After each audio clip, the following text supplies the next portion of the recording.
Good evening, everyone, and welcome to the zoo. The minion with me this evening is Tyr. What up? And how are you doing today, Tyr? It's hot. Uh, but I do have good news. My new Kindle came today after fucking years of waiting. Say again? So my old Kindle Wednesday just fucking died on me. Just literally died. But I've had it Mm-hmm. for like 5 years. So I just went and bought me a refurbished one for like $80. And I like it because it is a C charger instead of a micro USB, Mm-hmm. which I have a shit ton of C chargers. Yeah. I think everything is generally moving toward being used by the C charger. Yeah, pretty much everything's going to C. I think the only holdout is Apple is still having its proprietary charger.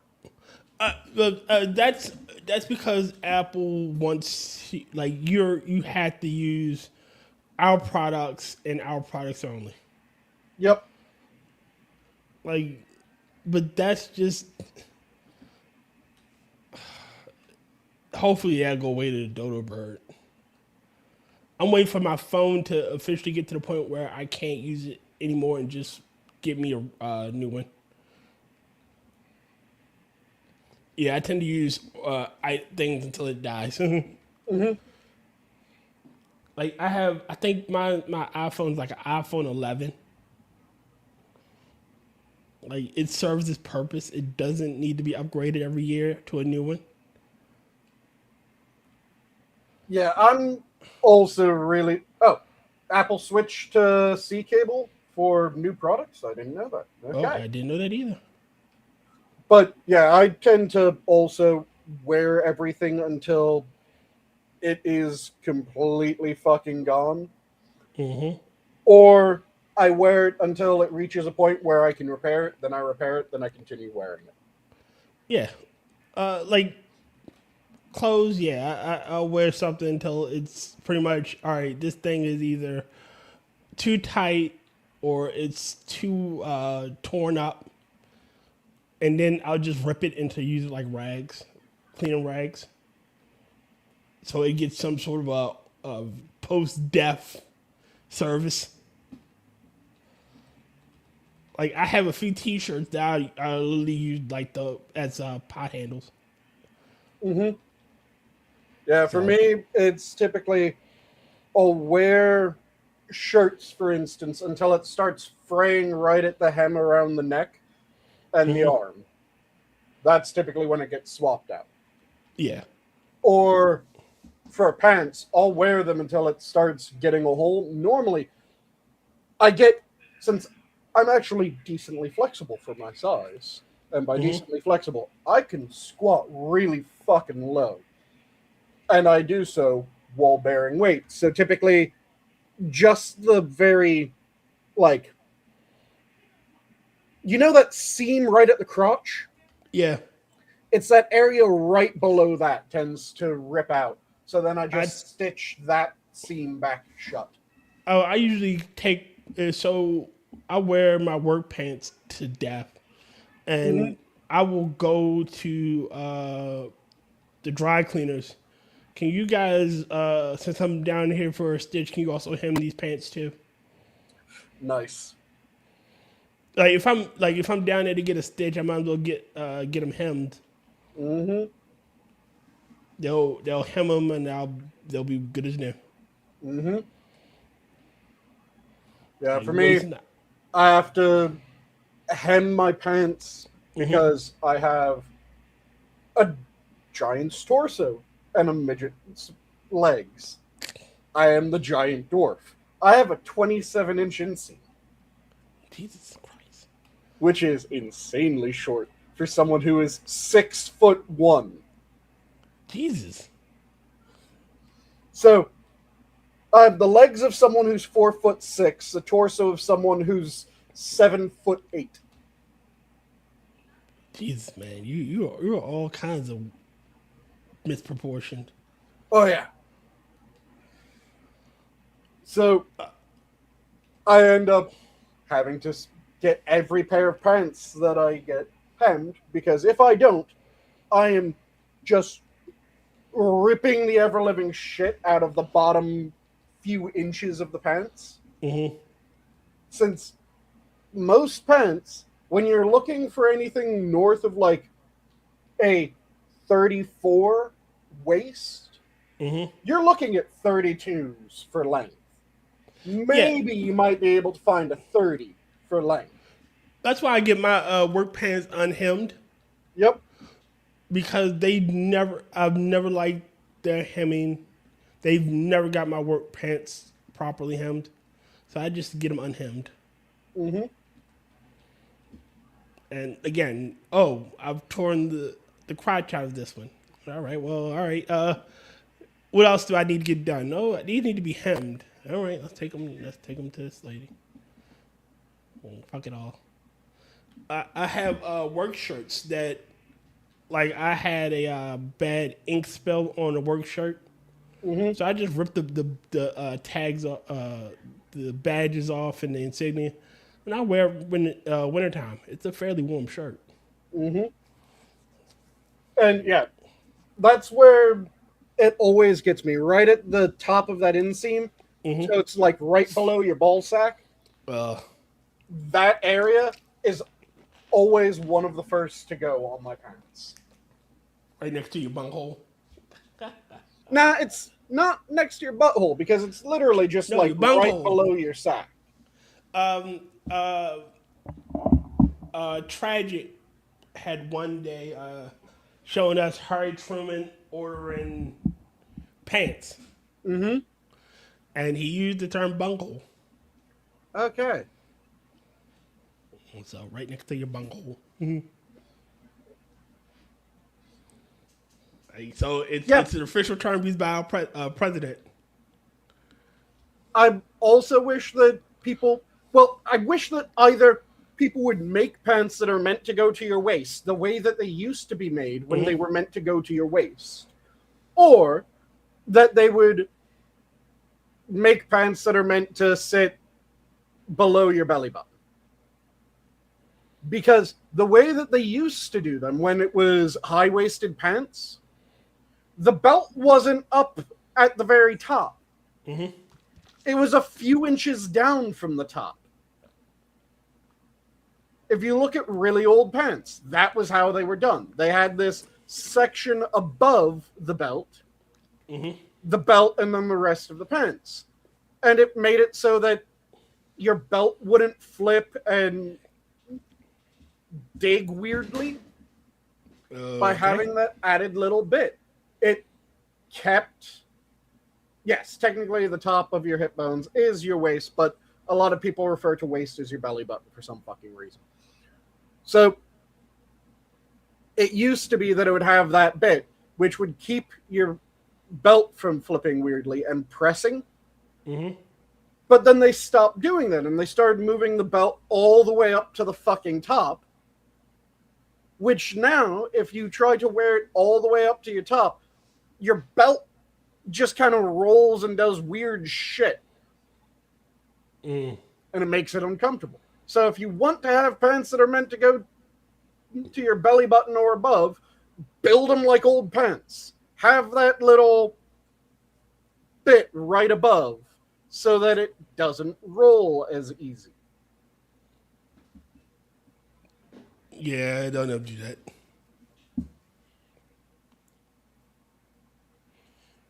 Oh, man. Whew. It has been a scorcher today. How hot has it been there? It's about 90, 95. And this is why I'm glad that I got away from fucking Central East Coast. Central East Coast? Yeah, the like Fucking mountain. Nova, Maryland area. Wow. because it's kind of smack dab in the middle of the East Coast, so Central East Coast, it got really fucking hot with really bad humidity. Now, the area that I fled to also gets pretty fucking hot, considering it was just below the 90s today. And it is also humid as shit, considering it was north of 60s. Hey, Cryptic, how goes? Cryptic, secret Asian man.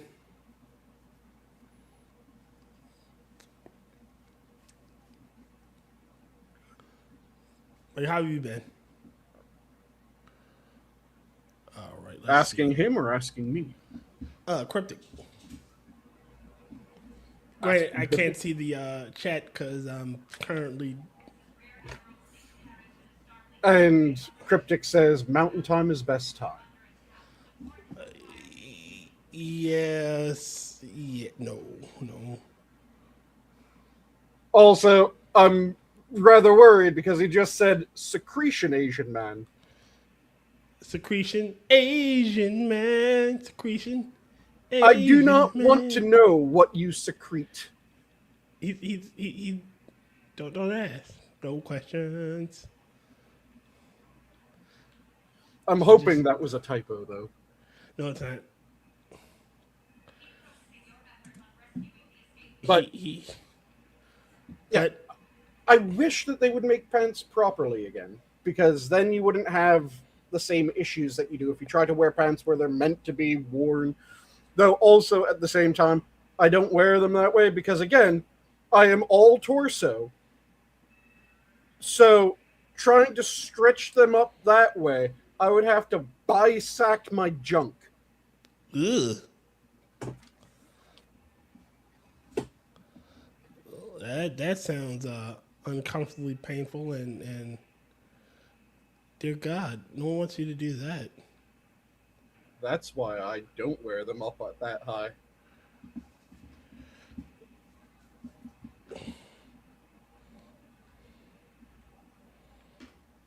My God. That must fucking. And he secretes love, which is as horrifying a phrase as I was expecting. Oh, that's what you're calling it now. Calling it love. Got it. Apparently love is pale and sticky. Mm-hmm. Though with him secreting it, it makes it sound like it's not from any particular area. It's just oozing out of him, which makes it even more worse. It just makes it worse. Like you can't. There's no sentence that could fix that one. Cryptic's found a cheat code. He never has to starch his clothes again.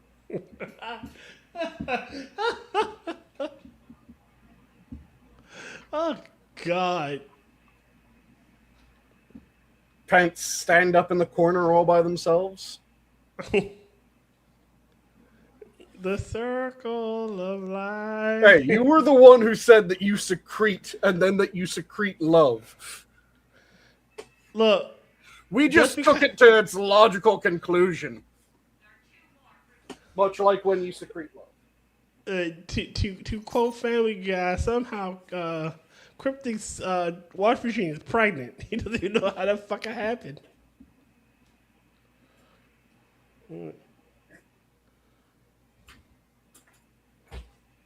But, yeah. There's a bunch of different things that we could talk about. Is there any particular topic that you want to jump into today? No. Apparently, the Tyler, not Tyler Rivera, the Tyler Robinson case is going poorly for both Tyler and Candace Owens. Oh yeah, that is fucking hilarious. Just about everything that she said gets proven wrong rapid fire. And it is so bad that I saw a video earlier today where they were talking about this. And they showed a clip of the expert witness saying, "Oh yeah, at the top of the screen you can see Tyler walking back in on his own 2 feet." And I was half expecting them to flip to a clip of Candace going, "He don't even have feet!" He don't have no feet. That's not his feet. I don't see no feet there. Because just everything was so ridiculously wrong that she said. Who says vehicle? A Fed says vehicle. You usually say, your person says car, you don't, or automobile. You don't say vehicle. That's Fed language. Yeah, it was just every single bit was a "what the fuck is wrong with you, woman?" I was listening how they were how Admiral was talking about, like, it makes no fucking sense that the Jews killed Charlie Kirk because he was top goy. Like, so mind you, Tucker hates the Jews, Candace hates the Jews, and Nick hates the Jews. Anti-Jew hatred right there. They don't take none of them out. They take out top goy. Like they take out someone that openly liked them. Really? Like that's what you gonna say, Candace? Cause you hate them so much. Oh, and the time traveling Sumerians. Oh Jesus, that's gonna forever fuck with my mind. When she said time traveling Sumerians. You don't believe in the time traveling Sumerian technology? No, I don't believe the time traveling Sumerian technology. At some point, it kind of seems like she just went straight to. Do you guys remember what the fuck was his name? Had the blue cartoon character. Spirit science. Spirit Science, yes. At some point. Had the blue cartoon. There you go. I knew we were talking about Spirit science. At some point, it seems like she just started taking everything Spirit Science said as gospel. I'm still expecting her one of these days to talk about how the ancient Jews were able to unk themselves. Oh, Jesus fucking Christ. God, I just, I can't with that woman. Like, you are dumb. You are really dumb. Mm-hmm. And look, I know we all need a boogeyman and a bad guy and whatnot, but the Jew thing is kind of overrated and overplayed. Mm-hmm. Apparently the Jews run Trump, and because they run Trump, they got him to attack Iran. And he wants to make a deal without them. So now they're not controlling him, but they do control him. It's their master plan. The one that confuses me the most to this day is somehow the Jews got us to go into Iraq when in the run-up to Iraq, Israel was going, "This is a bad idea. You shouldn't do it. Please don't do it. Yeah, you shouldn't do it. You went and did it? Okay, fuck it. Cowabunga." Apparently, again, somehow Candace Owens is either she's drank the Kool-Aid and gone off the deep end, or the bitch is already at the deep end and we're just finally seeing it. Like, she's even a fucking flat earther. She hasn't heard a conspiracy theory that she doesn't like yet. She's not even an Alex Jones conspiracy theorist where 20 years to not 20 years, like 6 months later, he's right. Mm-hmm.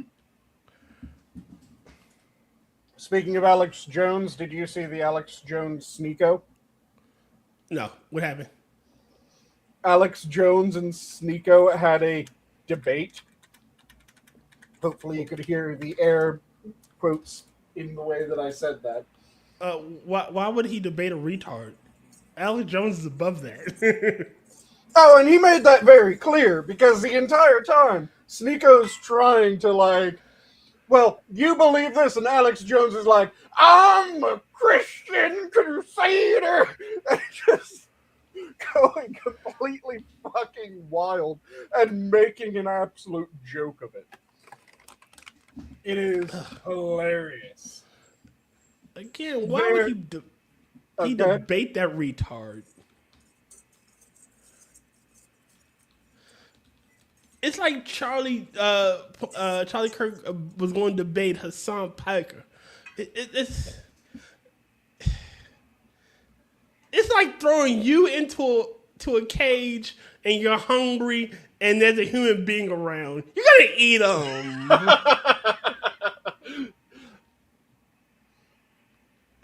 Like, it's an unfair fight.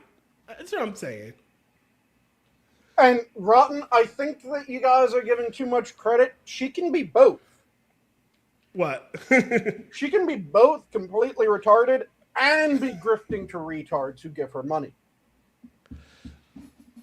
You don't butcher English worse than Tyr naturally and not be retarded. Sorry, I don't know if I should be honored or offended. You know what? I'm gonna preserve the friendship. I'm gonna say I'm honored. Because, good God, the number of times that I've cracked shits at you when you say something a bit off, and then I listen to her for like 30 seconds, and I'm like, there's not a word in the sentence that she just let spill out of her mouth that was said appropriately. She that oh God, Jesus Christ. All right, I have to go and flip my take my sausages out of the oven. But I'm listening. I'm hoping that isn't vaguely related to cryptic secreting love, because that kind of sounds like it could have been. Oh no, what I make for lunch every week is Italian sausage and whatnot. Okay. I'm gonna switch to my phone, but I'm gonna listen from the from my headphones. Yep. So I can still hear. Now, as soon as I there it is. So I'm muting here and about to talk. Yeah, it was the entire time that it was during their debate. Alex Jones was just trolling the ever-living shit out of Sneeko. And it took Sneeko way too fucking long to even think that was what was happening.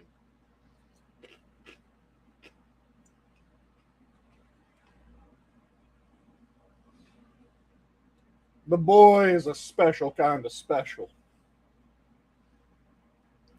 Because it was immediate. There was absolutely nothing to indicate Alex Jones was taking it seriously. He started doing you guys know what was it? Alex Jones auto-tuned We Love Our Somalis song from YouTube, where it's Alex Jones quoting one of the Minnesota, I think it was the Minnesota police chief. And then someone took that, they auto-tuned it, they made it a song. And Alex Jones just starts singing the song in real life during the debate. Really? Yeah. So during the debate, and it was like less than a minute in, Sneako's just going on and on and on for a bit. And then Alex Jones just starts doing the "We love our Somalis. We love our Africans too." And he's just singing it. And he sings it for a while. Alex Jones is a certified ass. Alex Jones is hilarious. He is fucked up in many ways, but my God, is the man entertaining. Yes.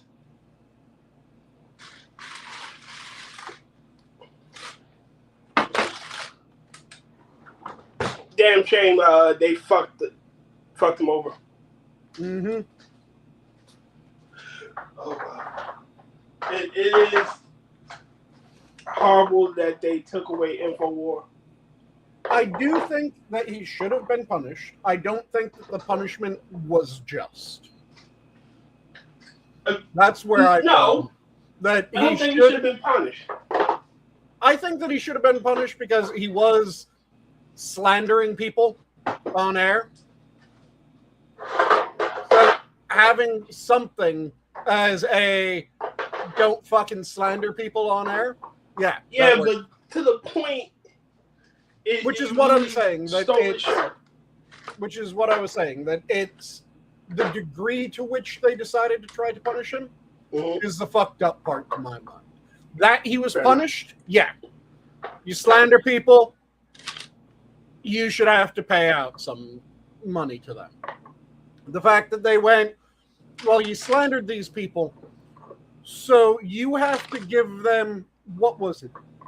Like $2 billion or some shit like that? Yeah. That's the fucked up part. Agreed. I mean, again, Alex Jones' info was just fucking amazing. It is damn near must-watch TV when he's going ham. Yes. Turn the freaking phones. Okay. Almost all of it is complete bullshit. Yes. But it is must-watch TV because the dude is ridiculous. Look, if he was a performer, he knew how to perform. Mm-hmm. Like, come on now.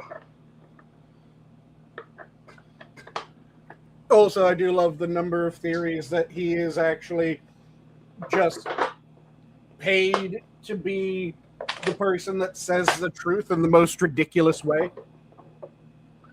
I think he's out of Nostradamus. Say again? I think he's out of Nostradamus. Ah. Think about it. Everything he said 6 months later. Like I said, I do like the theory that he is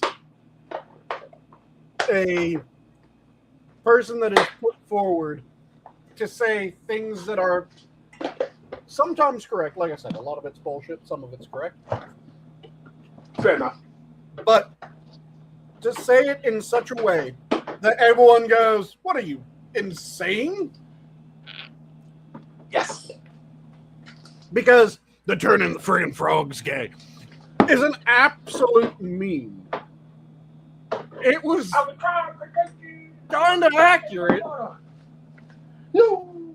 But it was an absolute meme. Yes.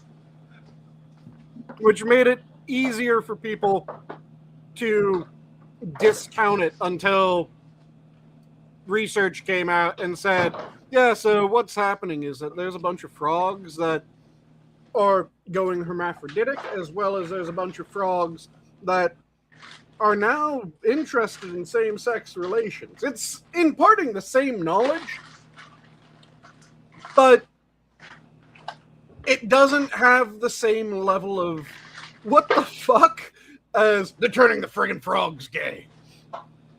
That's going to forever be part of the human lexicon. Mm-hmm. Aliens will come down from the sky and go, They're turning the freaking frog gay.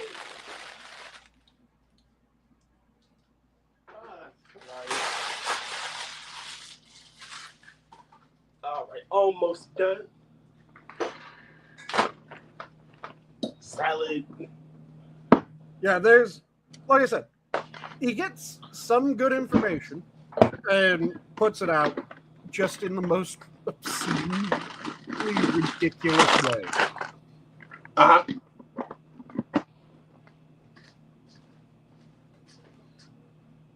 It's kind of like when, this is one of the things that pisses me off, there was the whole they're turning mice trans thing.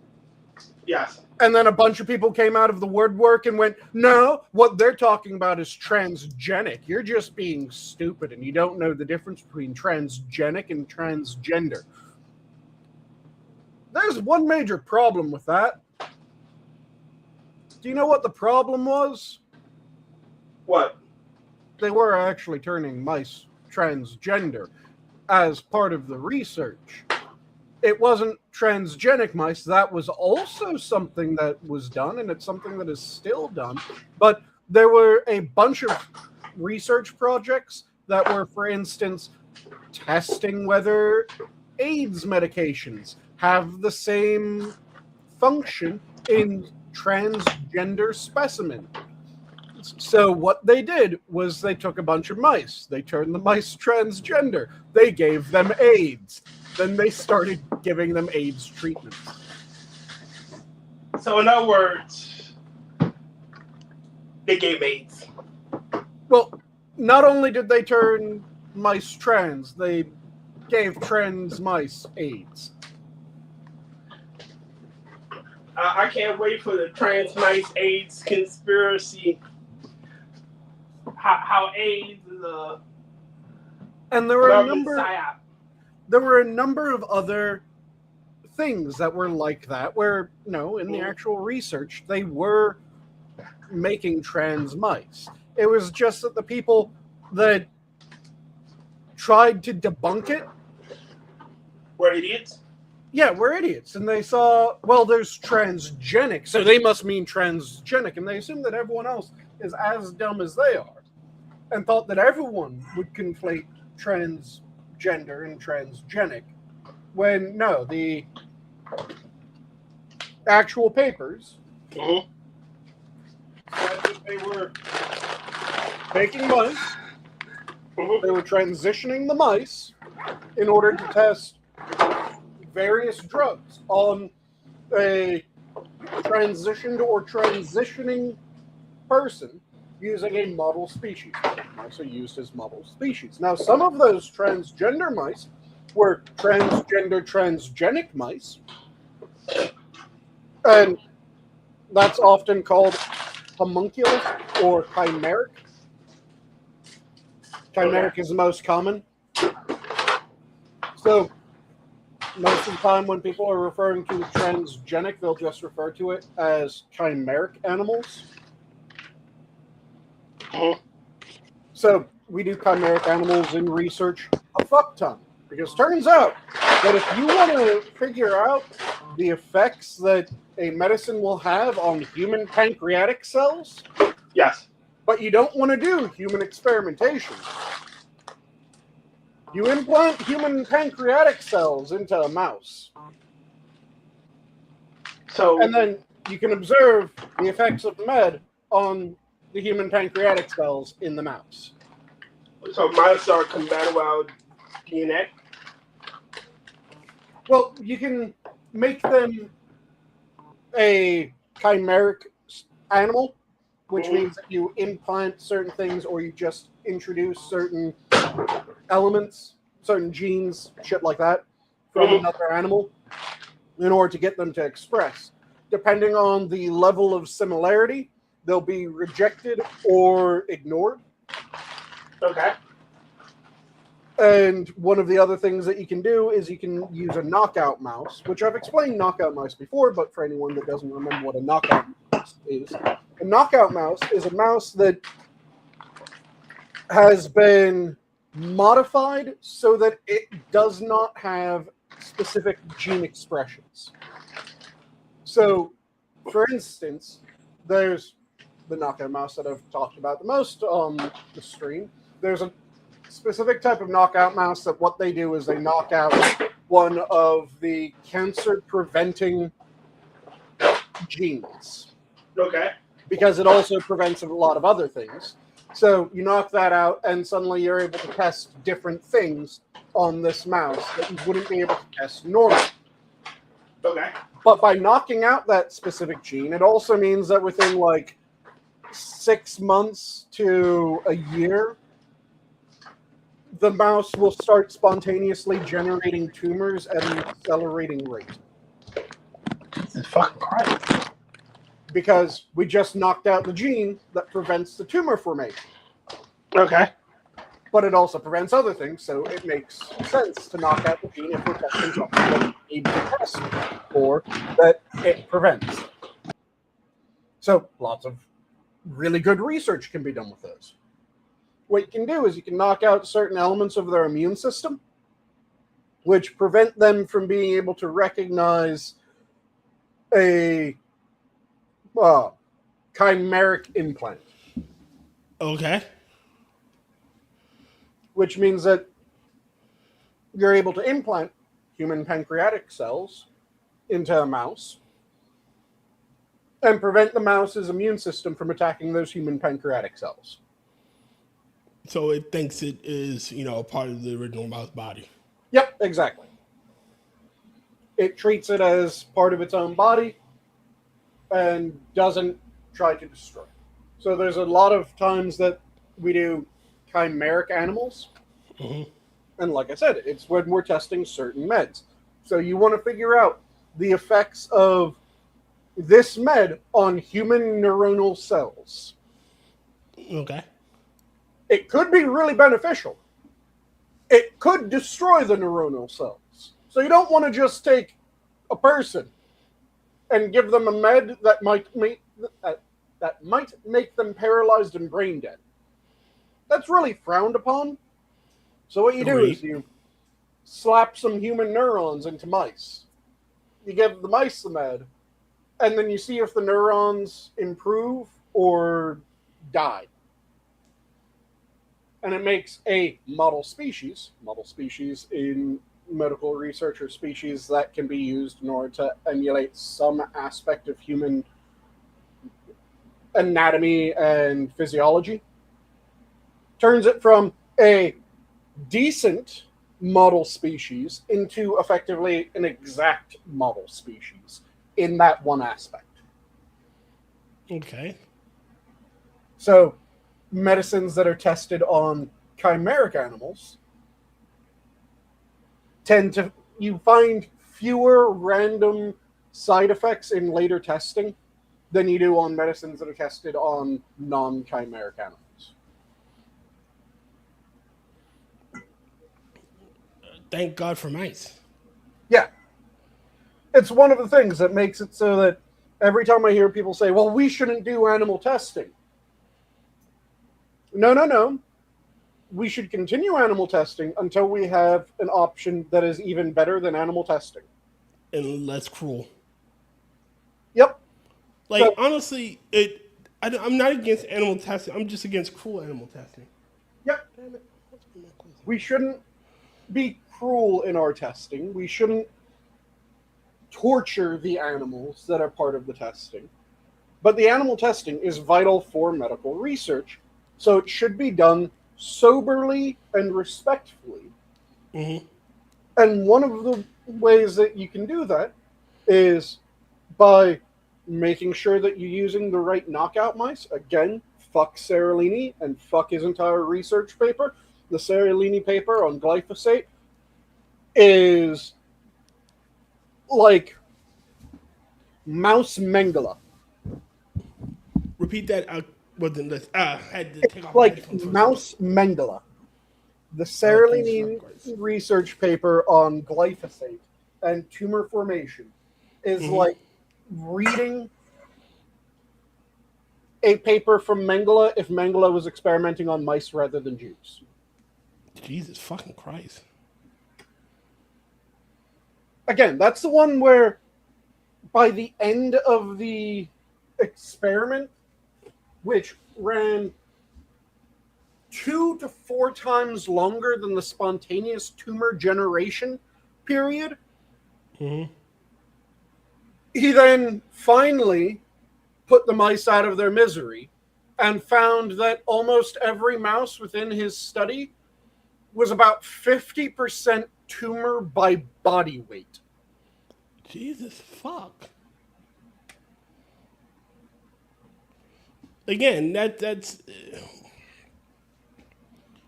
yeah. We need not do that. Yep. Like we are an evolved species. We don't have to be overly fucking cruel. Like it's like the dog, the what's his face? Fucking I am the science. Fauci and the dogs. Yep. Like, I hope when he gets to hell, every dog is there waiting. And they do with him what he did to them. Yeah, the Fauci flesh-eating fly experiment was fucked. Yes. Like, that's another motherfucker I want tried. Or right, at the very least, I want him turned over to a government that would try him. Mm-hmm.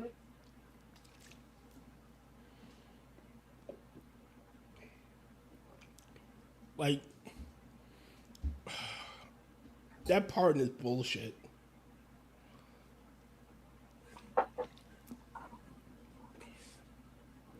I mean, granted, all Biden pardons are fucking bullshit, but that one is really bull fucking shit.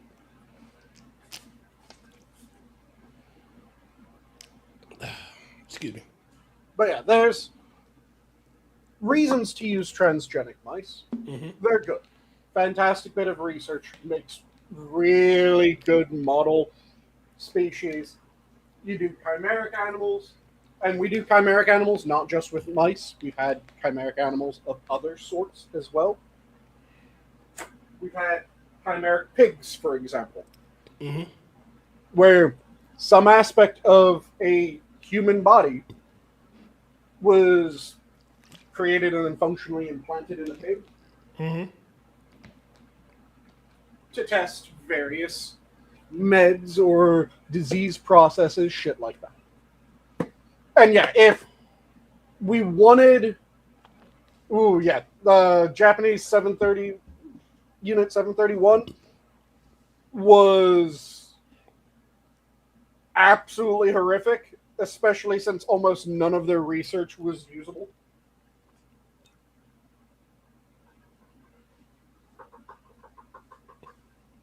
So, with the Nazis, a lot of people sometimes get in trouble because they'll point out that some of the Nazi research is viable.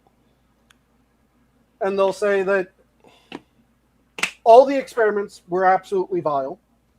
The experiment should have never been done. But because they were done, we get information that allows us to save people, which makes it so that while still vile and should have still never been done, it makes it so that the deaths were less pointless. I'm going to fucking say something. Excuse me, but me and what those brave soldiers did to the French. Yeah. God damn it, too. But yeah, so there's an argument people will get into when it comes to that. And a lot of people get in trouble. You don't really get that argument with 731 data because other than the process of hypothermia, Mm-hmm. there's really nothing that was able to be gleaned from 731 experiments. All right. Switching topics really quickly, and I'm sorry about that. So Yep. I'm currently looking at this game called Silent Hill's Townfall, and I'm offended. I don't know if this game's gonna be woke or not Why is that? main character is black. See, and I fucking hate now that You have because to of wonder when that huh? happens rather than just being able to go, oh yeah, the main character's black.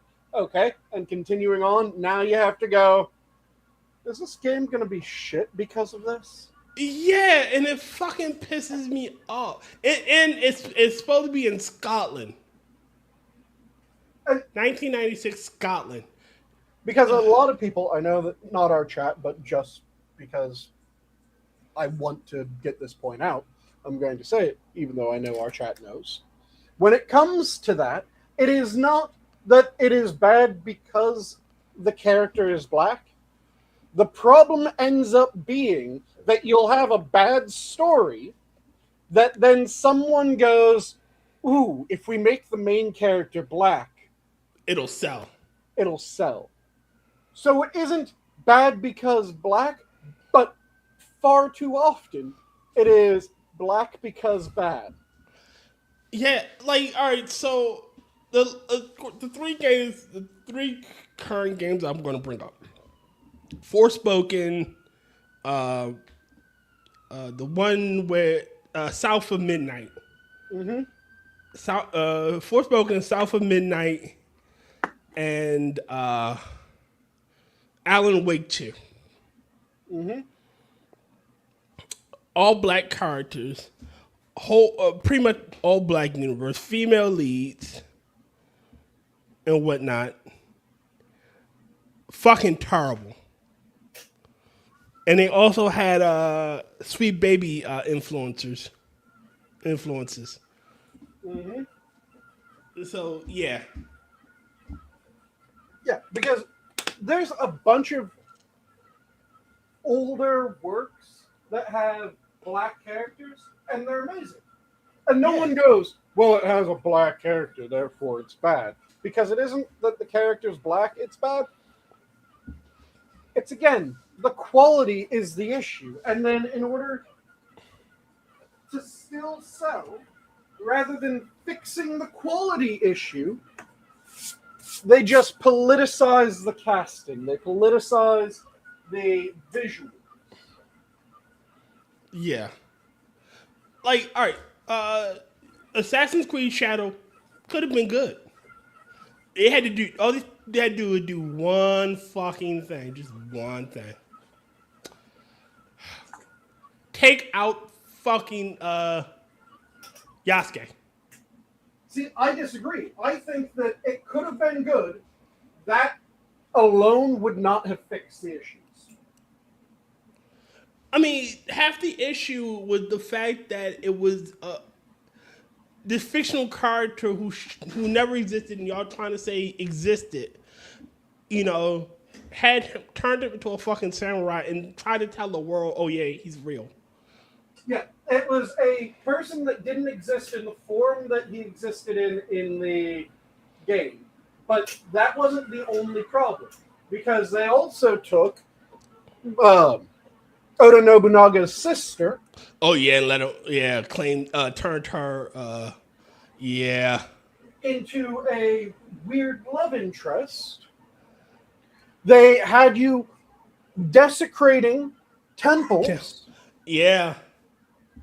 And Oh. beheading people, which is massive amounts of disrespect for a samurai to do. It was a bunch of different story beats, a bunch of different writing things that were all wrong. And then to add insult to injury in an attempt to get someone to buy it, even if they're just buying it because it makes their politicals feel good, they then, yeah, the historical figures in Assassin's Creed games should be NPCs, not Playable the main characters character. And also, you should be very careful with how you include historical figures. Like, I'm of a mind that your love interest should not be a historical figure. Yes. The one exception that I can think of is if you have a historical figure that is a known womanizer or whore, and your character sleeps with them, yeah, that doesn't change them. Mm-hmm. But unless they're known to have taken many partners, as it were, you shouldn't have the Assassin's Creed player character get romantically involved. Because at that point, you're now looking at someone who has a known history, or at least a known enough history, Mm-hmm. and you're insulting them, which then a lot of their descendants will go, what the fuck? You're saying that my ancestor slept around before she got with her husband, or my ancestor had relations with some strange woman that he didn't fucking know? Or your ancestor, this essential noble figure from history fucked around. Yeah, they didn't read the room. Or the worst one, because Oda Nobunaga's sister being a love interest, that was bad. The worst one was there was a samurai that is an actual samurai that was in that game, and they were made the potential gay love interest. They sired several important families. So they turned someone who is important to Japanese history, important to families, because there's a bunch of families that are descended from him, into the gay love interest of the former slave, because politics. Reasons. Yeah, it was naked political reasons that they did that to this character.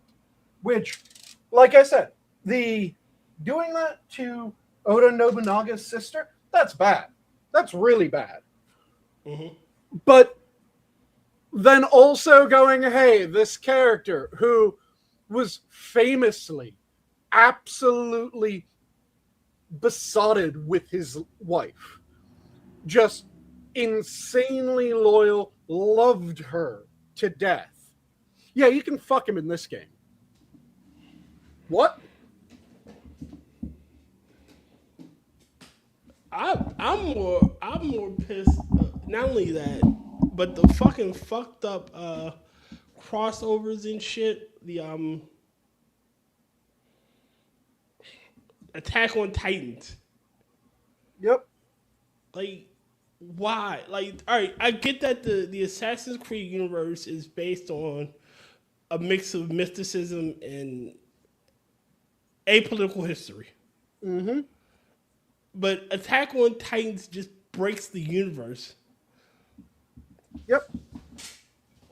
And it's the same problem that a lot of games have been having ever since the Fortnite craze. The Fortnite craze, everyone kind of went, okay, it's Fortnite, it's wacky, it's meant to be wacky. You get strange characters ported in, okay, whatever. Yeah. But then you have, what was it? Call of Duty and Medal of Honor both did it. Yeah. The reason why it works with Fortnite because there is no story in Fortnite. Or rather, they abandoned the story early. Yes. It isn't something that has been built on game after game after game, where this is rooted in historical conflicts and then what ifs based on historical conflicts and future conflicts, which is what Medal of Honor and Call of Duty were. These are more realistic games. These are games that they're meant to be based on these sorts of things, at least loosely. Then they started going, well, what if we had an English woman who was black, who was also a soldier, and she was a bionic commando, and this all happened during World War II. Like, but there were women warriors Which is in the World War thing that II. drove me crazy when it came to that. Because if you wanted a female lead for a Call of Duty game, make it one of the 2,000 female snipers that Vasily Zaitsev trained. I wanna point something out. In Omamusha, they just made Nobunaga a power-hungry titan with tyrant, which, well, in Omamusha, like he was the demon king. Like they played up the aspect of his nickname, the demon lord. He was the demon lord. And the thing is that Oda Nobunaga kind of has that stereotyping in a lot of Japanese histories because he is someone who was able to quickly conquer pretty much all of Japan. And Yes. he was also known to be fairly ruthless, and a lot of those histories were written by his vassals that survived him and the people that fought against him that were able to then fall under the control of the vassals later Well, yeah, and survived the unifications. So a he lot kinda of got the people same went, deal- Go ahead. he's fucked up. He is goddamn demon born. And he then got good. having him be that way in later works, yeah, he's reflected that way in the history. You can have him be a more sympathetic character and explain it more from his side, or you can have the demonic character that a lot of other people described him as. The best two examples of a personality swap in history and in fiction, Cao and Liu Bei from the Romance of the Three Kingdoms period. All right, so the romance turns Liu Bei into like the hero, and it turns Cao into the villain. Yep. In actual history, it's actually the reverse. Yes, Cao was a ruthless dick, but he maintained the imperial court. Liu Bei was an opportunist. A lot of the shit that happened around Liu Bei historically was pure opportunism. Oh, well, I see that you ain't guarding this castle, so it's mine now. Like, he was a complete and utter opportunist. And in every sense of the word, he was the villain. Like, there's a historical point where he nobly claims, like, the mantle of emperor in the Romance of Three Kingdoms. Because Cao Pi deposes the old emperor. Well, historically, you know what? I decide I'm emperor now.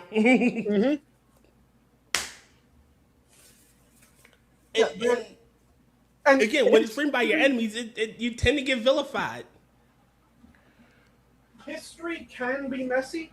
So I'm not saying like, oh no, this person is displayed as more good than bad, so you have to display them as more good than bad. No, if you want to tell a story about this advisor who people thought was fairly good, being the reason why the person that they were advising was kind of fucked, you can tell that story.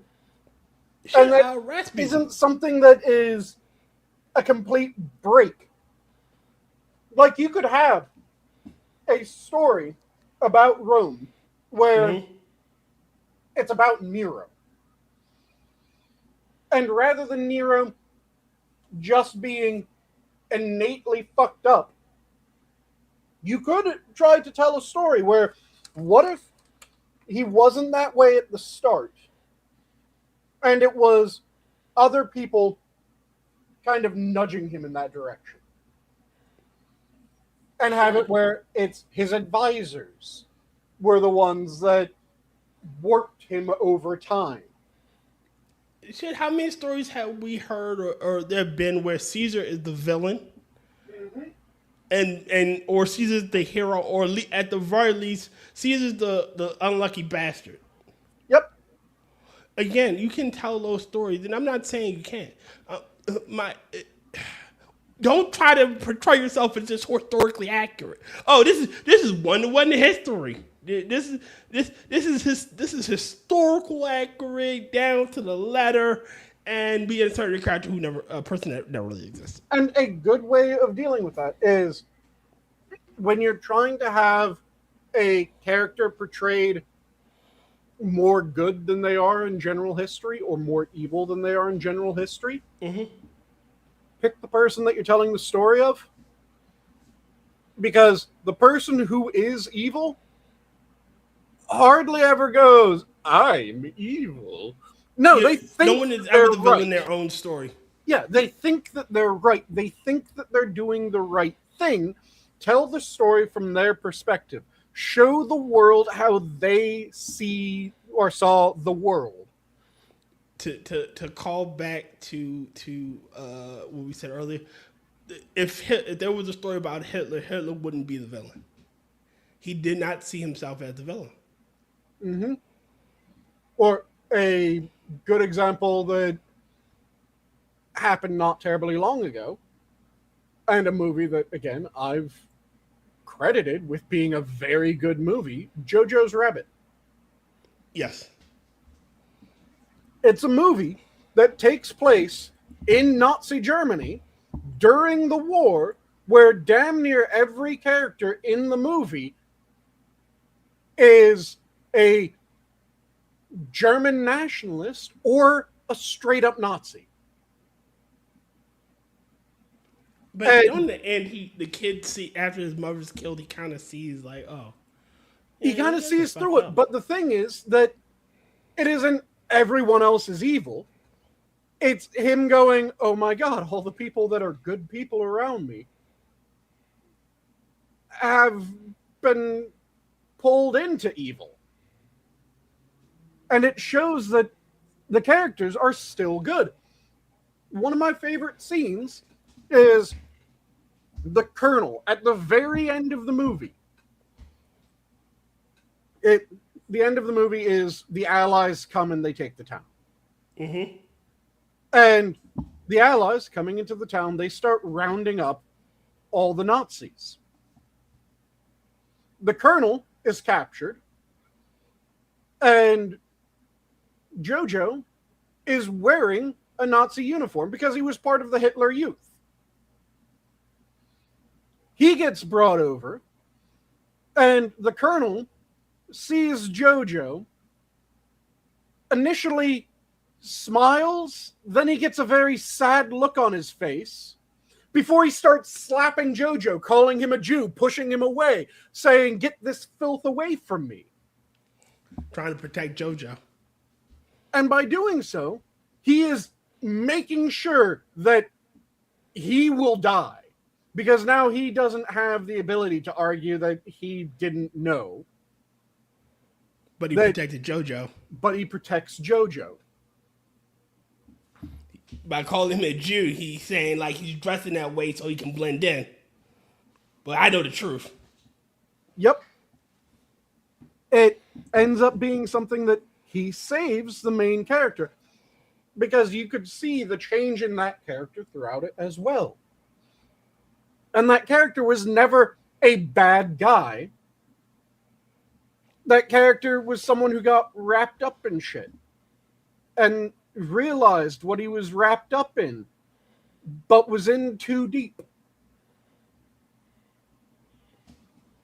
But he routinely tries to save people. He tries to make things better for people. He tries to be good. I mean, and you can have that with characters throughout history. There are a handful of people that you would not be able to get people behind the idea of having portrayed in a way that is not completely damning of them.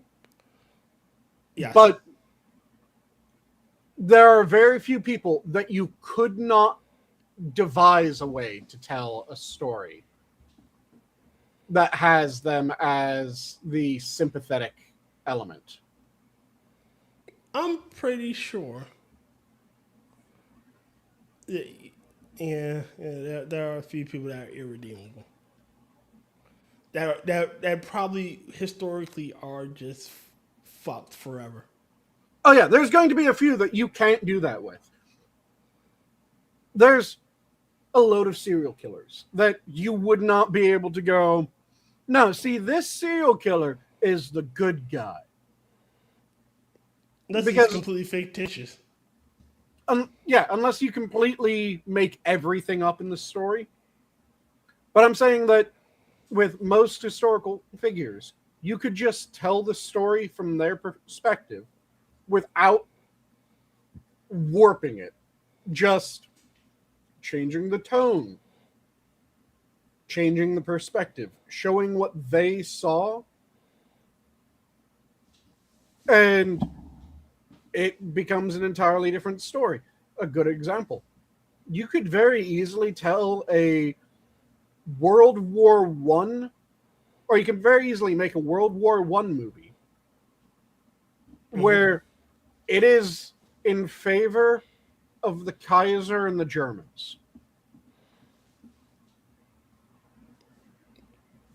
Really easy with World War One. Because what you'd do is you'd show the Kaiser and him leading Germany, and it would be, you'd focus on his life in one of the versions. Focus on his life and make it so that family's important to him. Because there's nothing saying that, like, he didn't give a shit about any of his family members. So make it so that family mattered to him. And then one of the things is that the Crown Prince, Franz Ferdinand, when he was assassinated, he was related to pretty much all of the major leaders.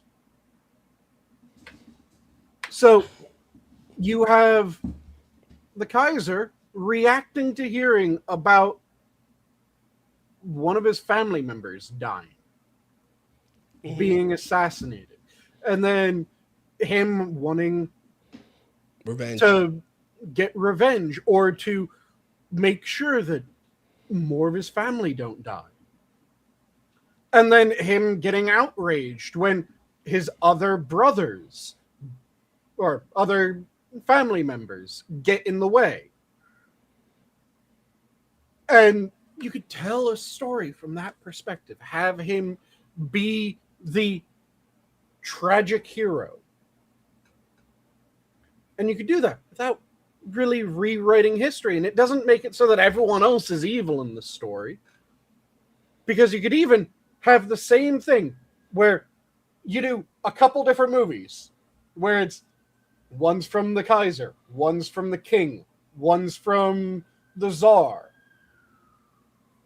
And you have them each telling their own version of the story from their perspective, where all of them are doing what they believe is right, and it ends tragically in 2 out of the 3.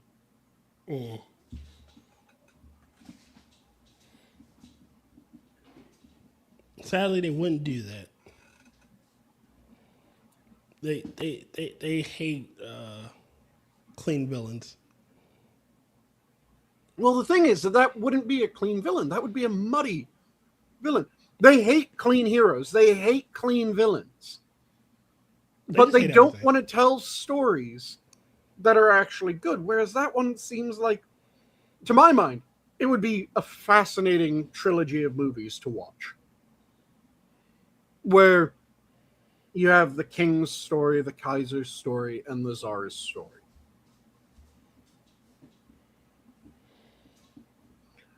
And you can have them start before the war. And shit, you could have it where the first, 5-10 minutes of the movie is almost exactly the same between all of them. Because there's a reason why it was called the Brothers' War.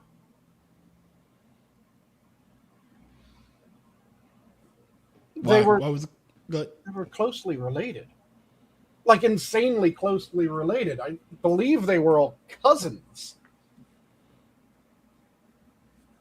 and they had spent time with their grandmother.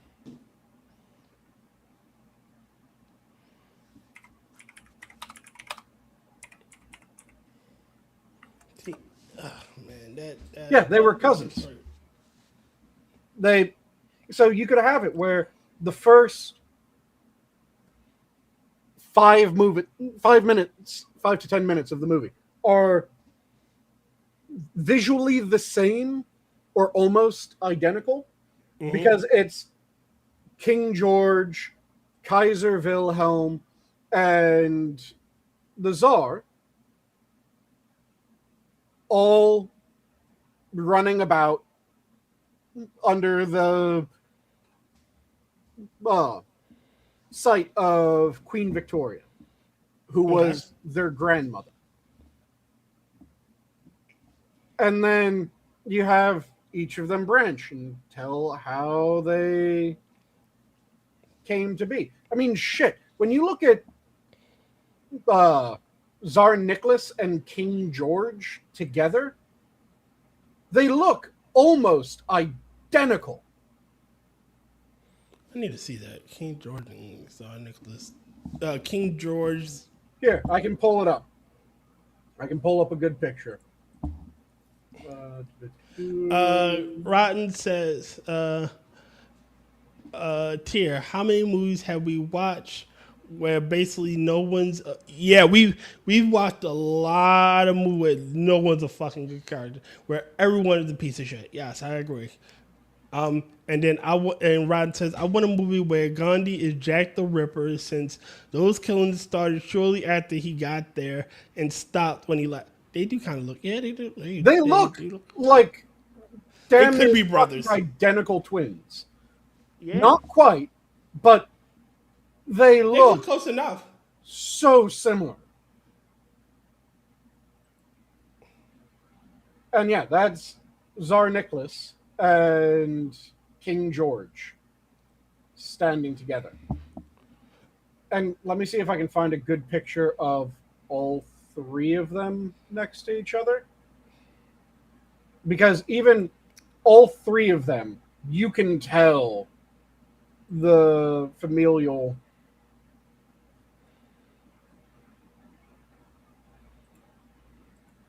So let's see.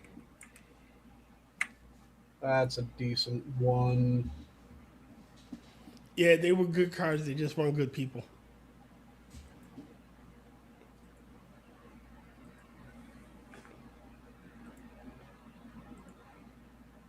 You can see the family resemblance in all of them.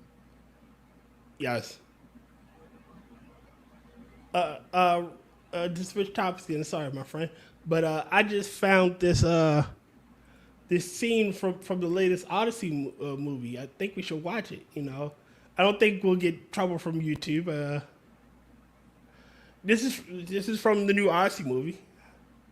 I think that's Odysseus. I don't know. Heleniqua, where you at? I know you here, girl. Ma'am, you seen Heleniqua? Odysseus? Stop playing, boo. You know it's me. Heleniqua? No, shorty, what happened? You was fine. What you talking about, baby? I is still fine as hell. Real talk. God damn if I tried to sail around you, it'd be a 10-year voyage.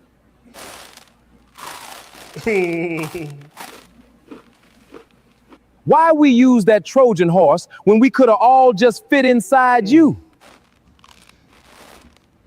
Boy, you best watch your mouth. You was the face that launched 1,000 ships. Now you the face that munched 1,000 chips. Guards, shoot this nigga. God damn it. And Ron says, I hate AI for this. I love AI for this. This is the type of shit that gets me up in the morning. This type of shit that I'm like, yes! You used to be the face that throws 1,000 chips. You the face that ate 1,000 chips.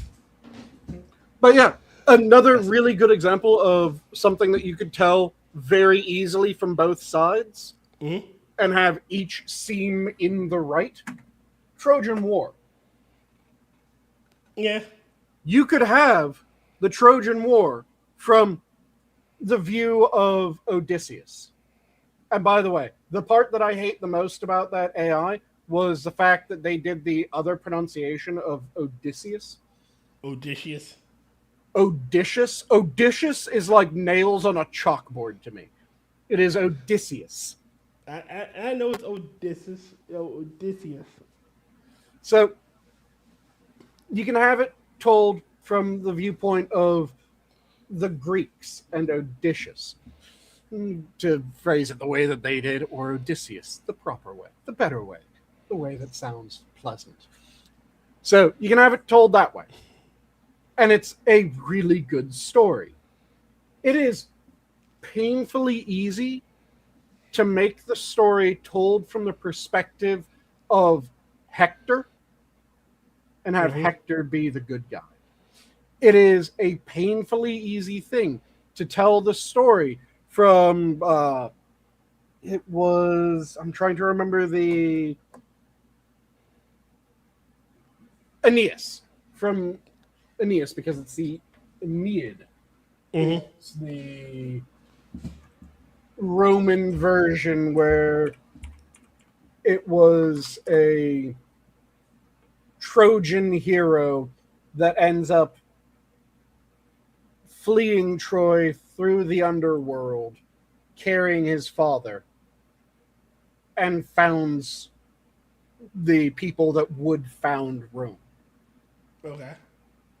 So you can very easily tell the story from both sides. Shit. And you're giving the same historical events. It's just the war is told side. from both sides. Yep, it's each side thinks that they are right. But the original Iliad is told from both sides. In large part, yes. But it favors Greek. Yep. Well, yeah, the Iliad favors the Greeks. The Aeneid, which, like I said, is effectively another telling of the story, and then so you have the Iliad, which then goes into the Odyssey, and you have the Iliad, which also kind of feeds into and takes place at part of the Aeneid, and then it's the rest of the story is kind of like Aeneas's version of the Odyssey.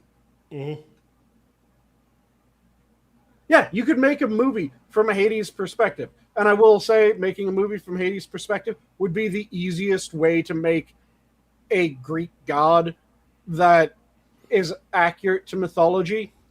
Oh, hold on. I want to say something first. Someone that you like.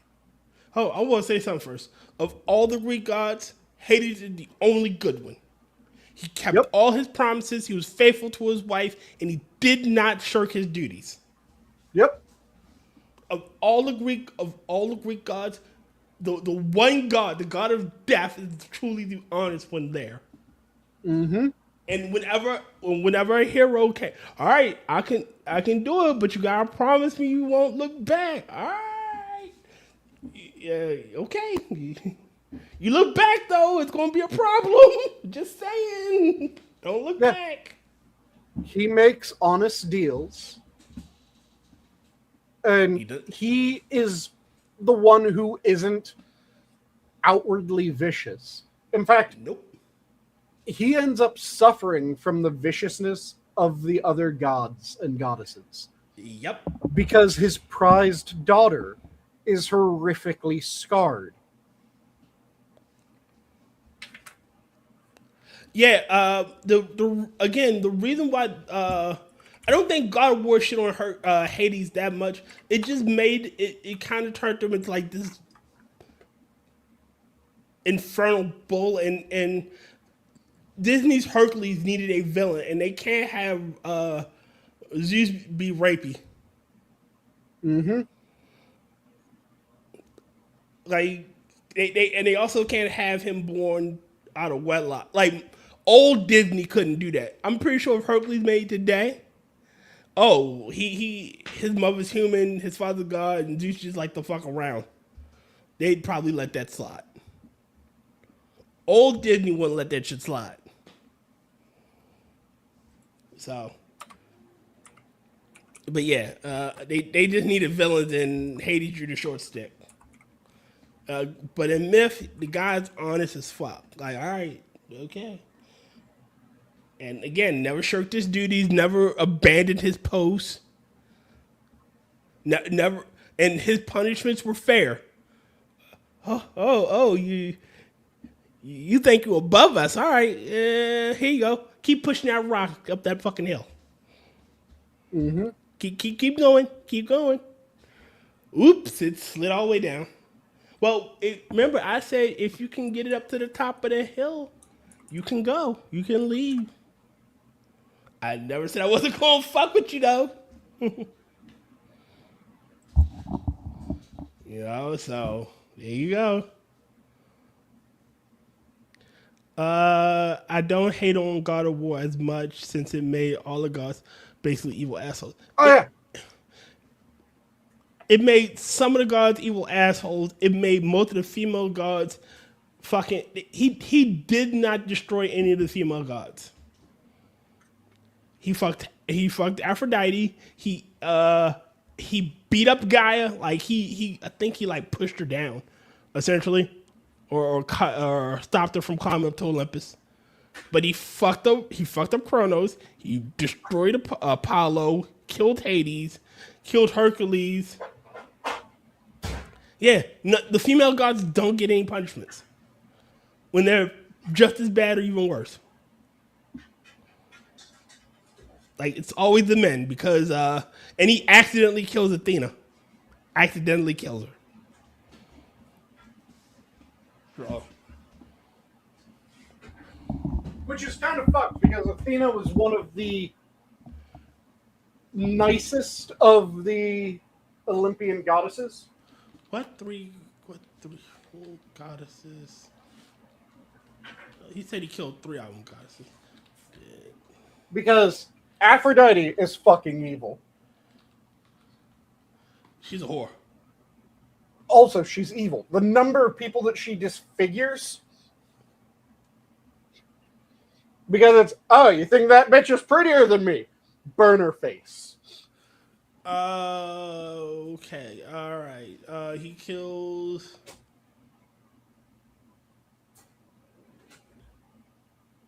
Do you really count the Norns?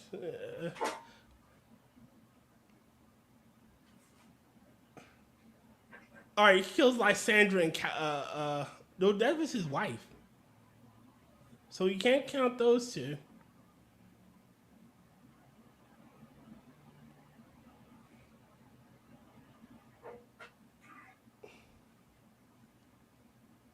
All right, so he kills the 3 Furies. But in the game, they're in the yep, they are sisters. So he kills those 3. He kills the 3 Furies. Who else does he kill? Wait, he kills Persephone? Yep, he kills Persephone. Yeah, How the that's fuck the does one. he kill Persephone? Oh, isn't that the bitch he changed to the rack?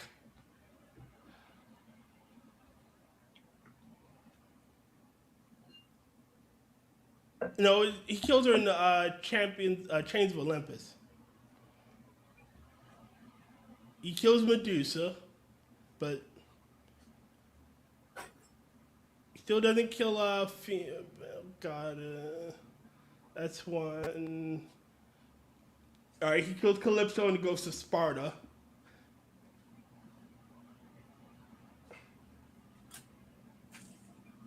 Man, why the fuck does he kill Persephone? Persephone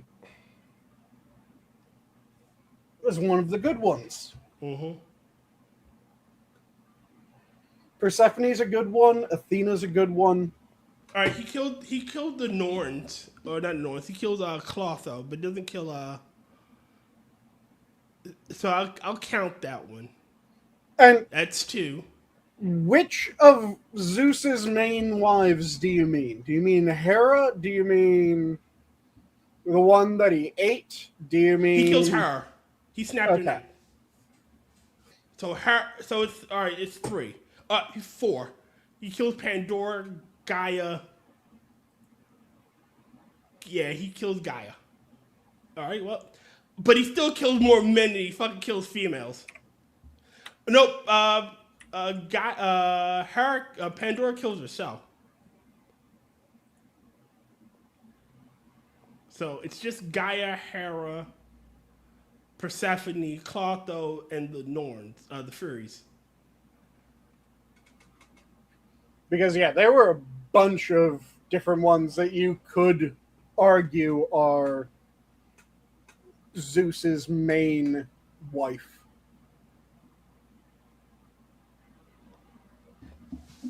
Fair enough.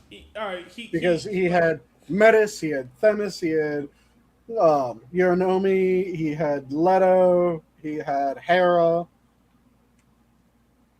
I would say Leto is the main wife. Far more kids with Leto. A lot of people cite Leto, Metis, Themis, or Hera as the main wife. Because Leto bore him Apollo and Artemis. Metis was the one who he was possibly the most in love with. But then he ate her because Athena and Athena's brother were destined to be born, and by eating her, only Athena's brother, only Athena was born, while her brother was prevented, and it's her brother that was supposed to overthrow Zeus. And The cycle continues. Themis, because they had 6 daughters.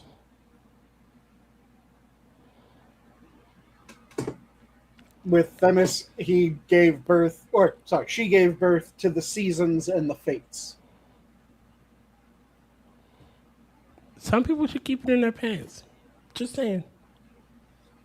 Though with Mnemosyne,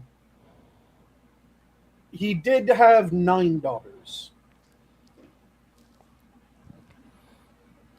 Again, pants. End them. Keep it. Those were the muses. And didn't he father a shit ton of nymphs? Oh, yeah. If you're opening up a question of, didn't Zeus fuck a shit ton of, doesn't matter what word follows, probably yes. Didn't and him and Loki have the weirdest, what's the word I'm looking for? Let's say track records. Yes, track records. Of transforming into different animals to fuck people? Yes. Yeah. Though I think Loki's beats out him by a little bit. Because Zeus was always the man in all of his transformations. Yeah, didn't Loki turn into a horse to get fucked and give birth to Sleipnir? Yes. Loki disguised himself as a mare, got fucked by a giant's magical horse for like 2 months or something like that. It was a ridiculously long fucking. And then he gave birth to Sleipnir. I'm trying to remember whether that was the same one where he gave birth to his monstrous trio, or whether it was the next time that he transformed himself into a woman. Yeah, I can't remember. Because, yeah, it's either he transformed himself into the mare and gave birth to all 4, or he transferred himself into a mare, gave birth to Sleipnir, then transformed himself into a female of some other sort at some point in order to get knocked up and give birth to the monstrous trio of Jormungandr, Fenris, and Hela.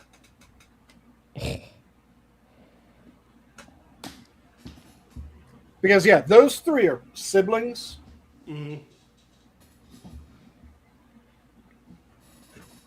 Technically, Slifnir is also their sibling. Half. And it's because their dad turned into a mother to get fucked, had them, and then reverted back to being their dad. Well, he goes, visit Slip. They're like, "Hey, son. Hey, mom."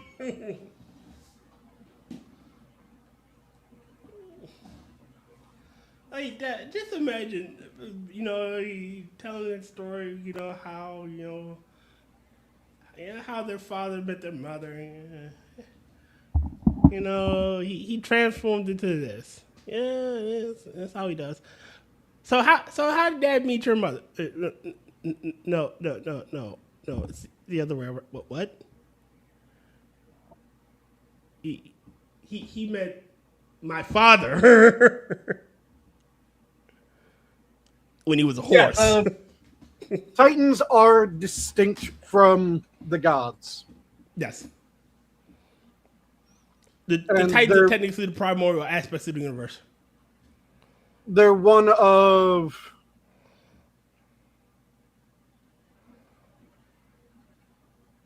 five major powerful species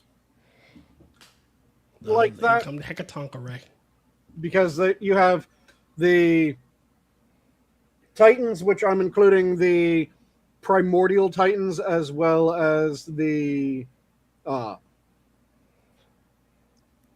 inherited Titans. Mm-hmm. So, first generation and then later generation Titans. Fair enough. You have the Hecatoncheires. I knew it. You have the Cyclopides. Oh, God, I hate those guys. You have the Olympians. And then you have the Giants.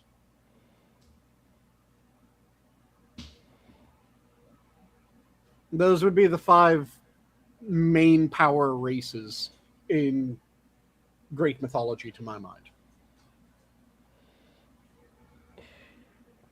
Everyone forgets about the Cyclopides and the Hecatoncheires, so. I remember the Hecatoncheires because, honestly, 100-hand creatures. They're just ridiculous beings, and I love them. Yeah. Because, again, during the rebellion on Olympus, which is a myth where a bunch of the Olympians got pissed off at Zeus because tried to overthrow him. Zeus was being very Zeus-like. So they overthrew Zeus. They managed to subdue Zeus as a collective. And this included Poseidon, so Zeus's brother, his equal in power when they're in their domains. Mm-hmm. But when one of them goes to the other's domain, the one that went into the other's domain is weaker. But it included Poseidon, Athena, Hera, Ares, and a shit ton of the other Olympians. But those were the four main ones that jumped in. Oh, I think also Apollo jumped in. And then it was Hermes went to the Hecatoncheires and asked the Hecatoncheires for help. Two of them said no. One of them said yes. One of them came to Olympus, and the sight of seeing one Hecatoncheire caused Poseidon to piss himself, caused several of the other gods to flee in terror, and caused Athena to surrender. Yep. From one of three showing up. Like, I'm out. Yeah. That should tell everyone how insanely powerful they were. Another really good example of their absolutely ridiculous power is the Olympians were losing the Titanomachy, which is the battle between the Olympians and the Titans.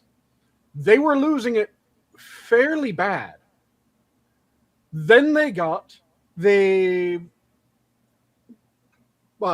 three treasures, the three main treasures from the Cyclopes.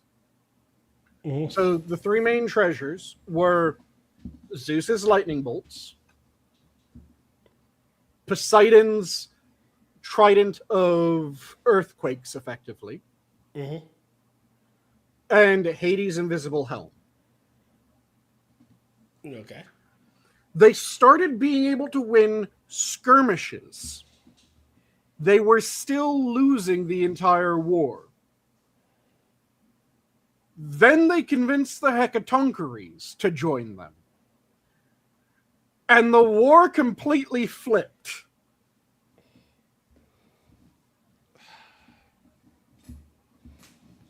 With the Titans now just being driven from the field every time. Boo-hoo. It sucked to be you. The Hecatoncheires are the most terrifying beings. Yep. And all of fucking myth. No. And it was pretty much every time that it was, oh, the Olympians are about to die. One of the Hecatoncheires. Can you guys stop that? We'll stop. Okay.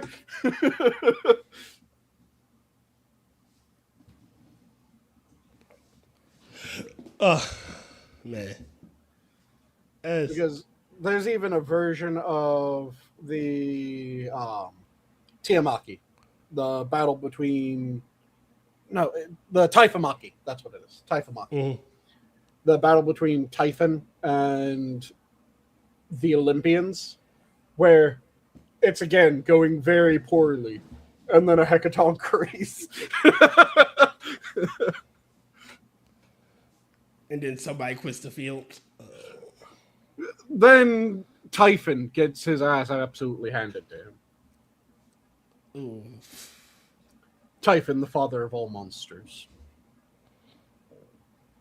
Excuse me. And that was after the Titanomachy and the Gigantomachy.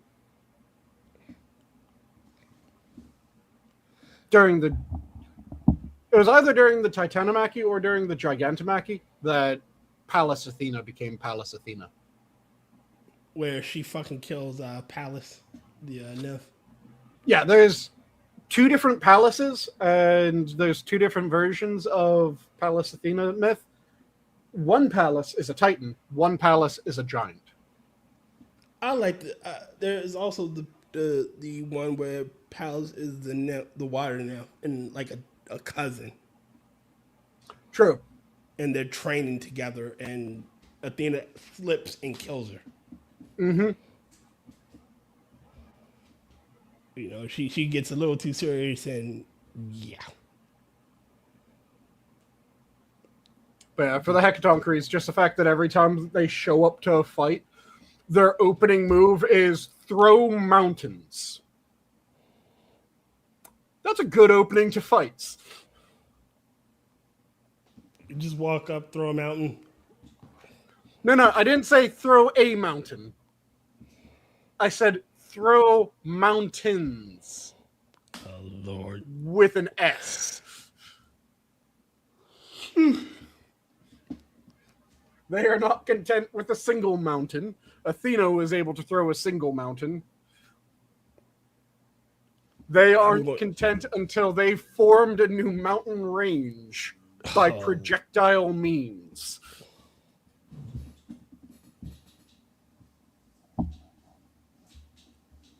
what are you doing today? I'm gonna check them out. You ever heard of the Himalayas? The what? Exactly. Just gonna chuck a mountain right there. Just a little tiny mountain there. And don't you tell nobody about that little tiny mountain now. Oh, God, Jesus fucking Christ. Just imagine if half the myths were real. The world should have fucking ended by now if half the myths were real.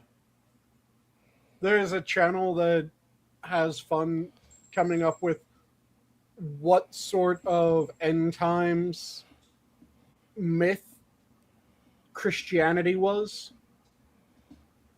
So he'll do a video on like how Christianity is just Loki propaganda. And it's Loki has found a way of subduing the other gods and preventing Ragnarok. Doesn't he get the short end of the stick in Ragnarok? Oh yeah, he does. I remember that. He He dies to Heimdall as he kills Heimdall. Yeah. The funniest one is still Freyr, because do you know how and why Freyr dies? I believe it's he gets killed by Fenrir. Nope. It's not? Oh, okay. Freyr fights Surtur. Okay. And it is quite literally in the main version of the myth that we have. It says Freyr fights Surtur. Freyr dies to Surtur because he does not have his good sword. There's a weapon in Norse mythology that is only known as Freyr's good sword. Did he borrow one from fucking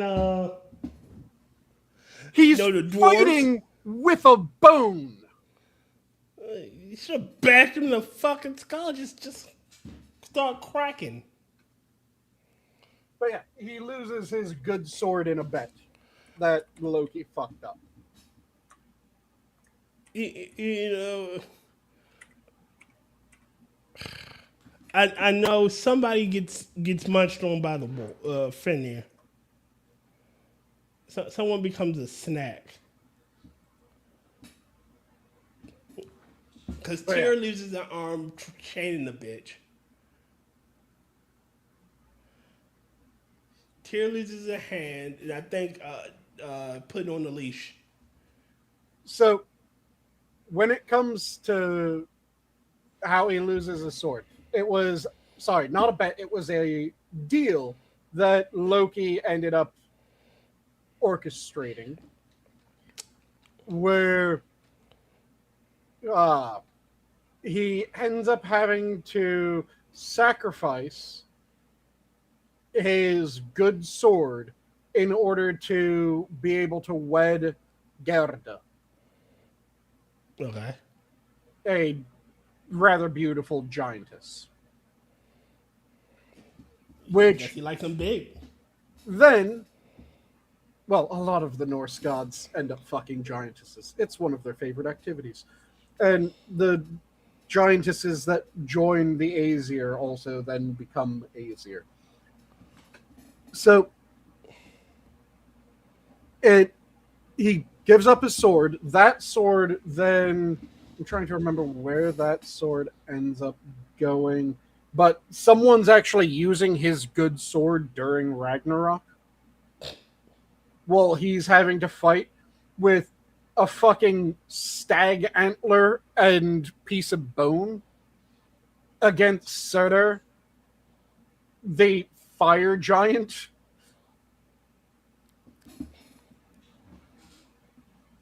Oh, fuck. And it quite literally says that for want of his good sword, Freyr falls.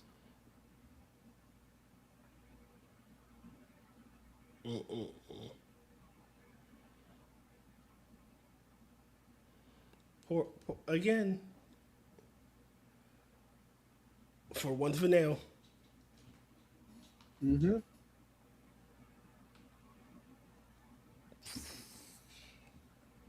Still, one of my favorite Norse gods of all time is one of Odin's sons, also, of course, Magni and Modi, the sons of Thor. But there's a god that not many people know about when it comes to Norse mythology. Have you ever heard of Vidar? Sorry, Vidar. Vidarr. Vidar. Yeah, I'm vaguely. So he's the god of vengeance. And effectively, there are two main myths about Vidar. One of them is Vidar steals leftover scraps of metal and leather. And he does this so that he can make a boot. And it's a big ass boot. Well, whose ass is he planning to kick with that boot? And then the other is when he gets to use his big ass boot, because during Ragnarok, Odin gets swallowed by Fenrir, dying in the process. Vidar sees this. Vidar, god of vengeance, gets absolutely enraged, comes sprinting out of his woods, runs up to Fenrir. Before Fenrir is able to react to him, he kicks Fenrir in the jaw, shattering his jaw, then rips him in half, calms down, walks back into his woods. He's one of 3 gods that doesn't die. Well, yeah. I know my guy gets killed though. It is literally, like I said, just the fact that he comes running out of the woods after seeing his father dies, goes, "Fuck you!" rips the wolf in half, and then walks away. Do you remember the game Two Human? Yes. Good game. Yeah. I wish they would have continued it. I wish they would have, because it had a Norse futurism feel. Yeah, it was Norse mythology, but sci-fi.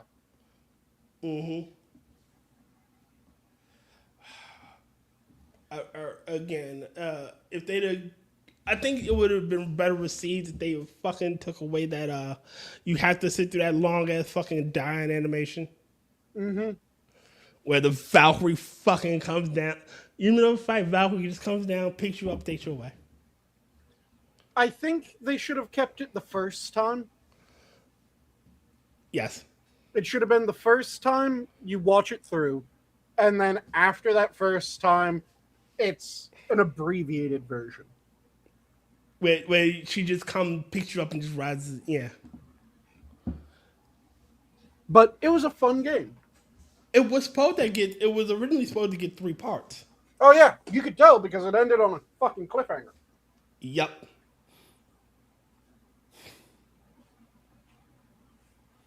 And you were fighting essentially robots at Ragnarok and with the help of humans. Yeah.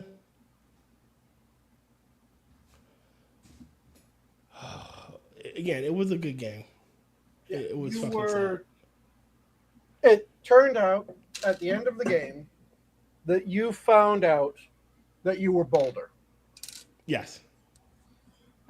And you also found out that it was not Holder that killed you, but Loki via Holder. Because you find out that Holder was tricked.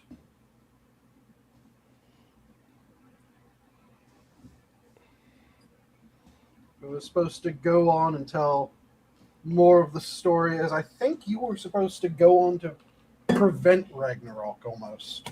I believe no, you were supposed to. It Ragnarok was going to happen. Like I think the game was telling you Ragnarok was fucking going to happen. Like no, Ragnarok had already happened. You were literally in the middle of Ragnarok.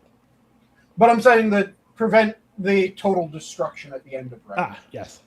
Because the last part of Ragnarok is in order to kill Freyr, Surtur draws his sword. And his sword is effectively the embodiment of fire. Mm-hmm. And it burns the whole of the 9 realms. Mm-hmm. Burns the entirety of Yggdrasil.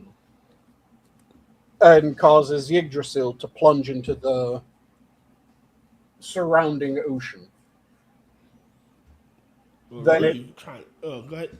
Then it rises back up after being extinguished. But pretty much everything dies except for Thor's human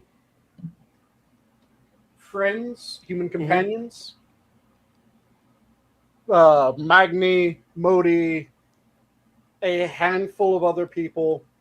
And then, like I said, one of the gods who never actually dies is Vidar.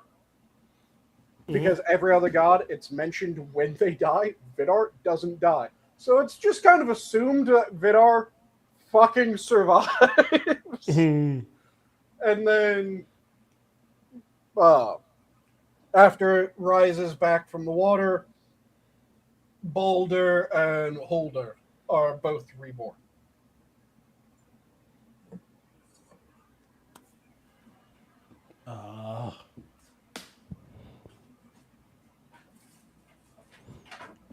Again, I really wish this game would have continued. Oh yeah, it was a fun game. It had its jank. It wasn't perfect. It needed a lot of work, but it was definitely charming.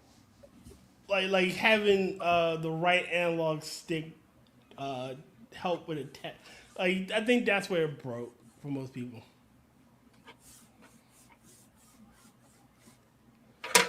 Yeah, it just needs.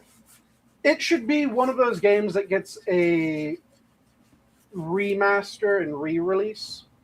Yeah.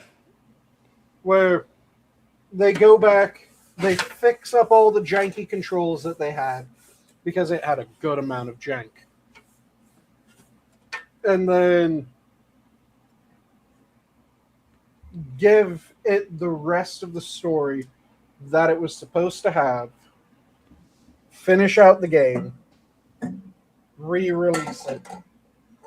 Or, if you don't want to go through the entire process of finishing out the entire game, leave it at where it left off. And then when it succeeds, because that game with modern ergonomics and the jank fix, I think that it would have a better life.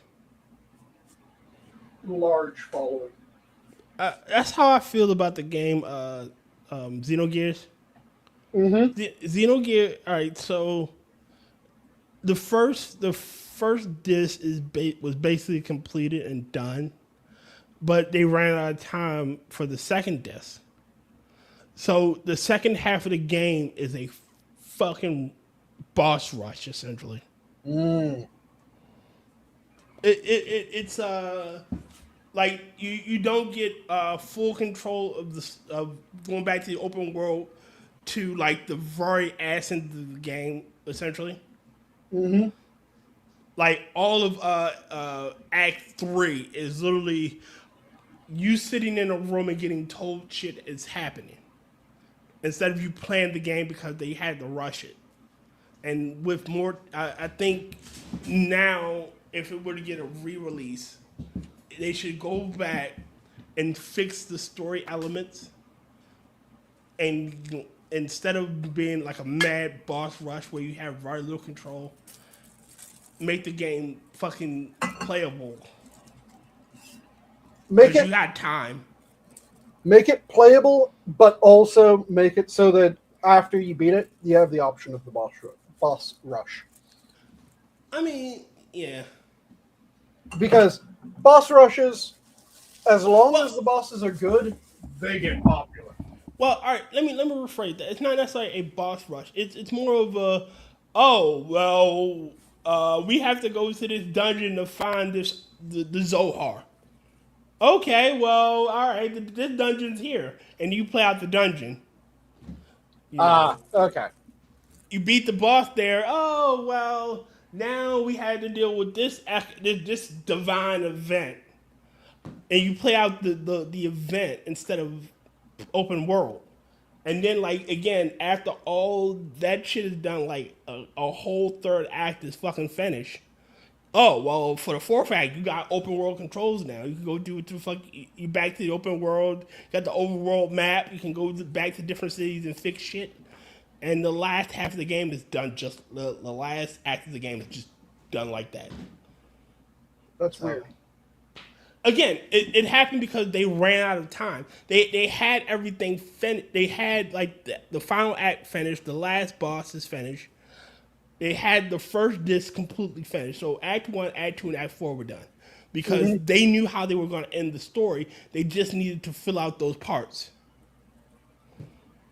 Because the creator, like, I know how it ends. Like, because the ending is so important, I want to get that right. I want to get the first act right, and then I'll fill out 1 and 2 because I got time. Well, 2 took too long, and then 3, like, holy shit. Though that is a better way of dealing with it than having it be the last act is the rushed one. Yeah. I mean, granted, it's better if none of them are rushed, but having the last act give its breathing room is better than having a full third and then rush. Because the ending of the story is what sells that. It would bring that game together essentially. Like this game goes from you found you're betrayed. You think your mother's a bitch because she experimented on you and you're holding all that shit in. You know that's what creates your evil personality because your mother knew you were special and she was part of this organization and she experimented on you, and then you come to find out technically it wasn't your mother.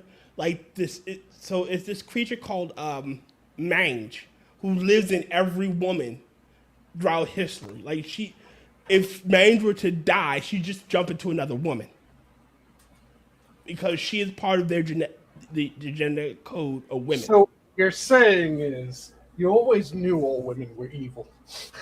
Well, yeah, essentially, and you find out that you're like one of the characters that wanted to experiment on you killed the current man because they knew she'd hop into your mother. And man was okay, let's do this shit. I don't fucking care about him.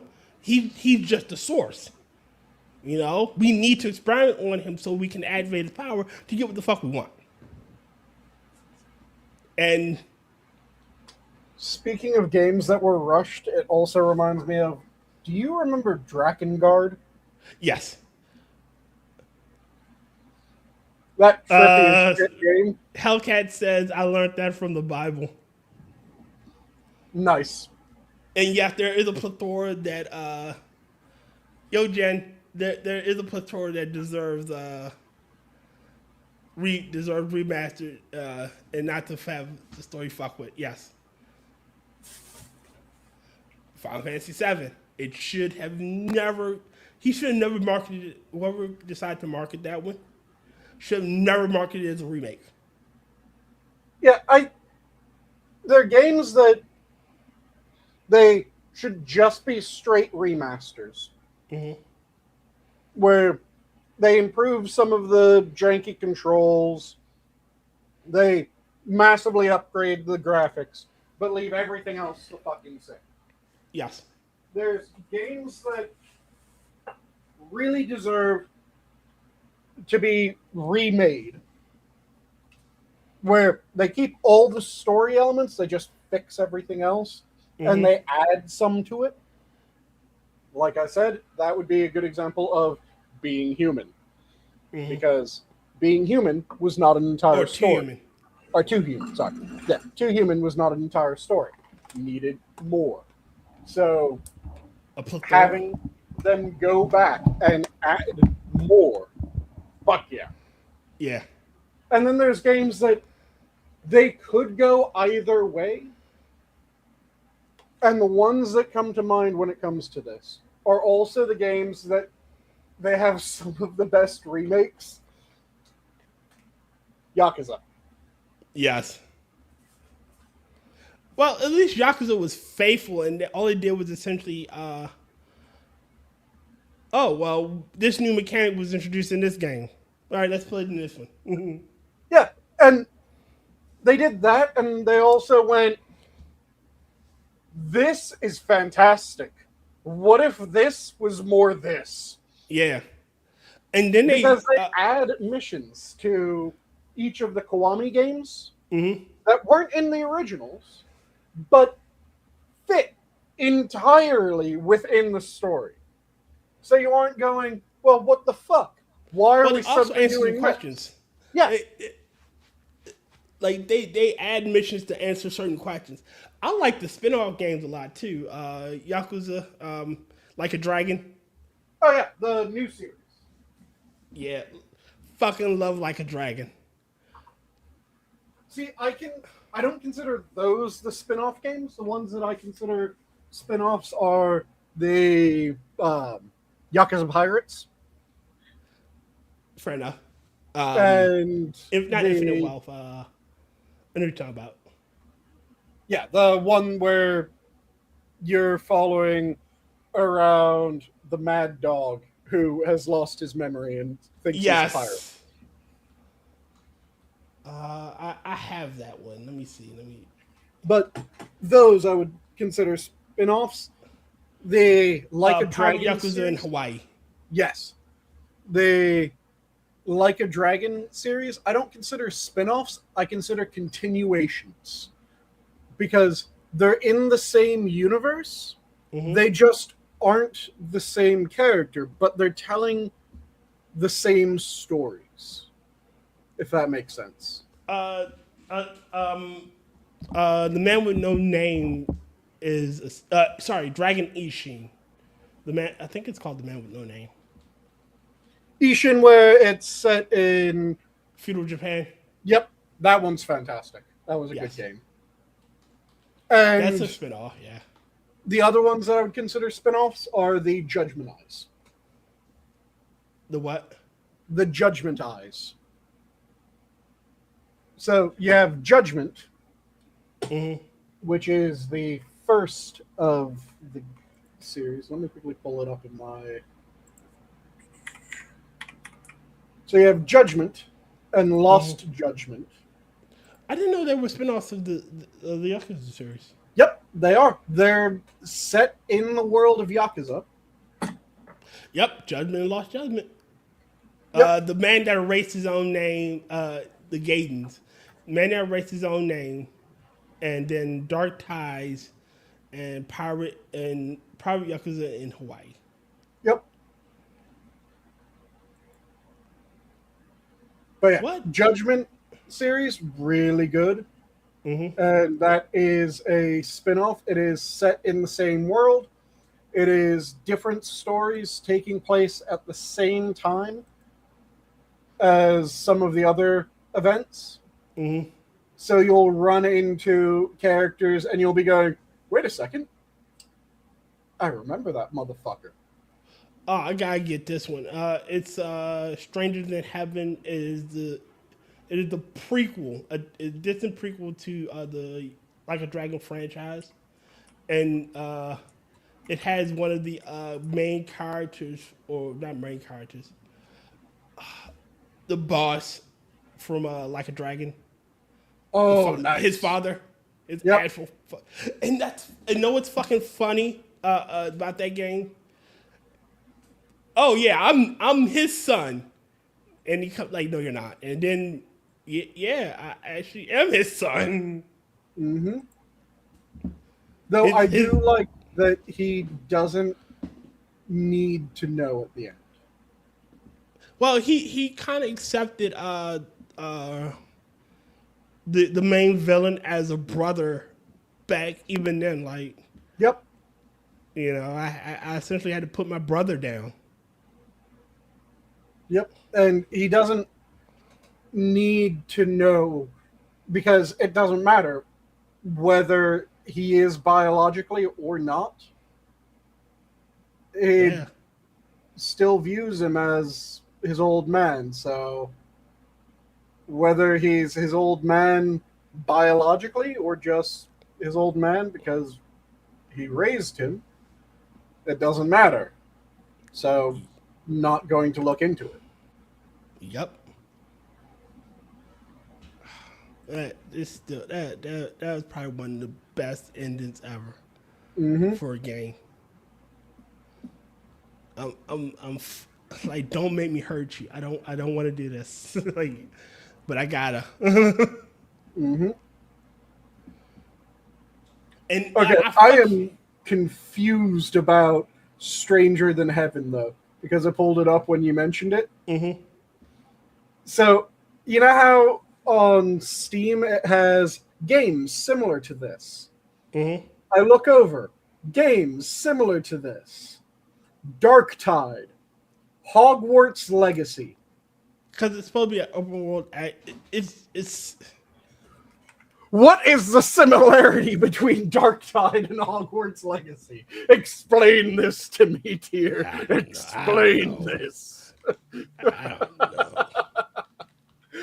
Especially since it has those as the similar games, none of the Yakuza games.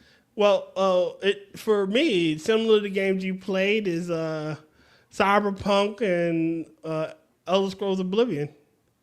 Yeah, Maybe because it's open world action RPG. maybe. But that wouldn't explain Dark Tide. I don't know. But that is hilarious to me. I also just realized the time, and normally you have to fuck off. Yeah, I gotta go. I gotta work in here. Yeah. So, want to give parting words? If you're passionate about Sanguine devour him, don't let Sanguine devour you. If I hunger, you have no choice in the matter. I shall feast.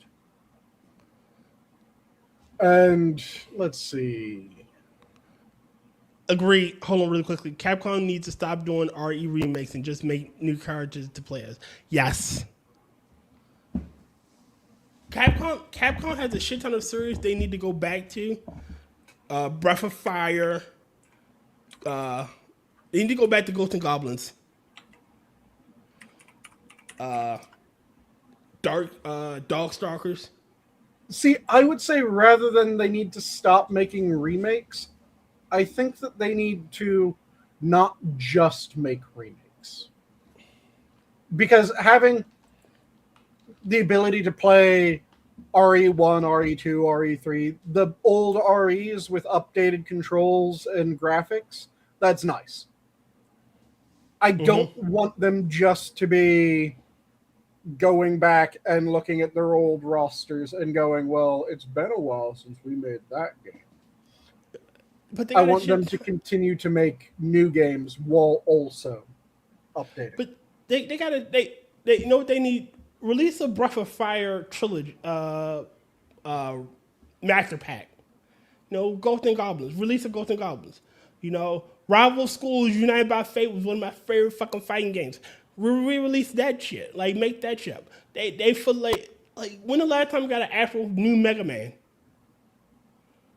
Like, when the last time we got a fucking Dino Crisis? Come on. You got a shit ton of IP that you could build on and explore. You know what Super Mario Maker is, Sanguine? Yes. If they made a Mega Man, if Capcom made a Mega Man version of that, they would fucking print money.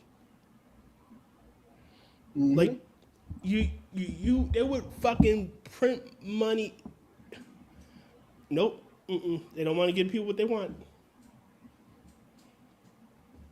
But like I said, if they, I'd be fine them continuing remakes as long as they make enough new games, enough new works. I'm in favor of revamping old series. Like I said, one of my favorite series is Yakuza. Yakuza is going through and going back to their old games, revamping them so that you can play them now with all the modern quality of life. That is a fantastic thing. I fully endorse that.